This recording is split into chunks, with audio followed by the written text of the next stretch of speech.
السلام علیکم ورحمۃ اللہ وبرکاتہ۔ الحمدللہ رب العالمین الرحمن الرحیم مالک یوم الدین ایاک نعبد و ایاک نستعین۔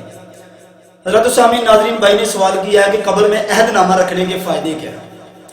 قبر میں عہد نامہ جو ہے ہم رکھتے ہیں، اس کے کیا وہ آدمی کو فائدہ ہوگا، اس کے بینیفٹ کیا ہوں گے، یہ اس کے بارے میں سوال کیا۔ اللہ رب العالمین نے قرآن حکیم ہمیں عطا کیا اور پیارے پیغمبر نبی رحمت صلی اللہ علیہ وسلم کی احادیث ہماری بہترین رہنمائی کے لیے اللہ رب العالمین نے ہمیں عطا کی۔ چونکہ پیارے پیغمبر نبی رحمت صلی اللہ علیہ وسلم نے جو ہمیں دین دیا، دین اسلام جو ہے، اس دین کو ہم ماننے والے ہیں، تو ہمارا جو بھی عمل ہوگا اس دین کے مطابق ہی ہونا چاہیے۔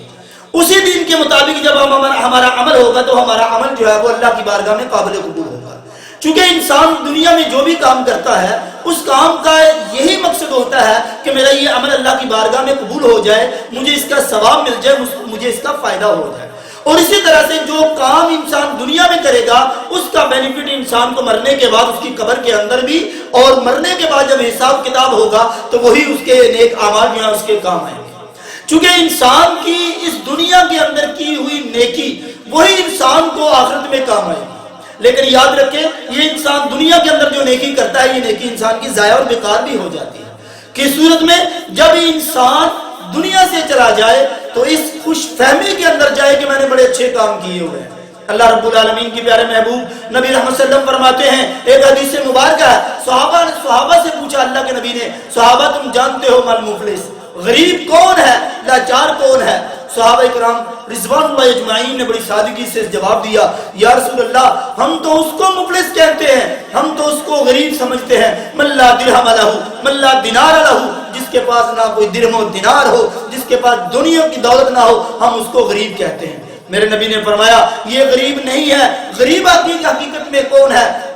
ایک انسان دنیا سے چلا گیا اس خوشی کے ساتھ گیا کہ اس نے دنیا میں حج بھی کیے، عمرے بھی کیے، نیک کام بھی کیے، نمازیں بھی پڑھی، صدقہ خیرات بھی کیا، زکوٰۃ بھی دیا، ہر کام کرتا رہا اور دنیا سے گیا اس خوش فہمی کے ساتھ کہ میں نے دنیا میں بڑے اچھے کام کیے ہیں، میری آخرت جو ہے وہ کامیابی والی آخرت ہے۔ اللہ رب العالمین جب قیامت کا دن ہوگا، حساب کتاب کریں گے، اس آدمی کی نیکیوں کو دے کر فرشتوں سے کہیں گے فرشتوں اس آدمی کو پکڑو اور جنت میں لے جاؤ۔ جب اس کو جنت میں لے جانے لگیں گے، ایک آدمی بھاگتا ہوا آئے گا۔ پیارے پیغمبر کے الفاظ ہیں، یقین مانی اتنے زبردست الفاظ ہیں، اگر ہم اس کو اپنی زندگی میں بٹھا لیں، اس کو اپنے دامن کے اندر سمیٹ لیں تو ہماری زندگی کی کایا پلٹ جاتی ہے۔ میرے نبی فرماتے ہیں ایک آدمی بھاگتا ہوا آئے گا، کہے گا اللہ جی قد شاتا بہذا، دوسرا آئے گا قد ذرا بہذا، تیسرا آئے گا قد اکل مال ہذا۔ اس طرح سے اس کے اوپر الزامات لگانے شروع کر دیں گے۔ کیسے الزام ہوں گے؟ ایک آ کر کہے گا اللہ جی جس آدمی کو آپ جنت میں بھیج رہے ہو اس آدمی نے دنیا کے اندر رہتے ہوئے مجھے گالی دی تھی۔ دوسرا کہے گا اللہ جی اس نے مجھے مارا تھا۔ تیسرا کہے گا اللہ جی اس نے میرا خون بہایا تھا۔ چوتھا کہے گا اللہ جی اس نے میرا مال کھایا تھا۔ اس طرح سے اس کے اوپر اعتراضات پہ اعتراضات کرنے شروع کر دیں گے۔ اللہ تعالیٰ کیا کریں گے؟ وہ انصاف کا دن ہے، مالک یوم الدین ہے، اس دن سے ایمانوں میں انصاف ہوگا۔ اللہ تعالیٰ اس آدمی کی نیکیاں لے کر جس کو جنت میں بھیجا جا رہا تھا ان لوگوں کو دے دی جائیں گی جو اس کے اوپر اعتراضات کر رہے تھے، جن پر اس نے دنیا میں رہتے ہوئے ظلم ستم کیے ہوں گے۔ حتیٰ کہ پیارے پیغمبر فرماتے ہیں اس پر اعتراضات اتنے زیادہ ہوں گے اس کی نیکیاں ساری کی ساری ختم ہو جائیں گی۔